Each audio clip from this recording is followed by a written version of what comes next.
वज़ीर मुमलिकत बराए पेट्रोलियम मुसद्दिक मलिक ने रुपए पर दबाव बढ़ने की सूरत में तेल महंगा होने का इशारा दे दिया। वज़ीर मुमलिकत बराए पेट्रोलियम मुसद्दिक मलिक ने कहा है कि अदम इस्तेहकाम की वजह से मुल्क को मसाइल का सामना है।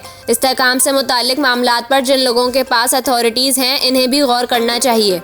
उन्होंने कहा कि रुपए पर दबाव बढ़ता रहा तो आइंदा तेल महंगा हो सकता है। रूस से तेल की दरामद पर मामलात आगे बढ़ रहे हैं।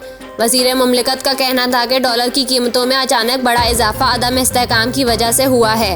मौजूदा गैर यकीनी सूरत हाल में मुल्क चलाना बहुत बड़ी बात है। मुसद्दिक मलिक ने सवाल किया कि इसहाक डार से पहले किस किस को इस्तीफ़ा देकर घर जाना चाहिए। डार से पहले जिन लोगों के पास इख्तियार हैं उनको भी गौर करना चाहिए। कभी लगता है कि असेंबली तहलील हो गई, कभी लगता है कि बहाल हो गई, कभी लगता है कि इस्तीफ़े मंजूर हो गए, कभी कहा जाता है कि मुस्तफ़ा नहीं हुए।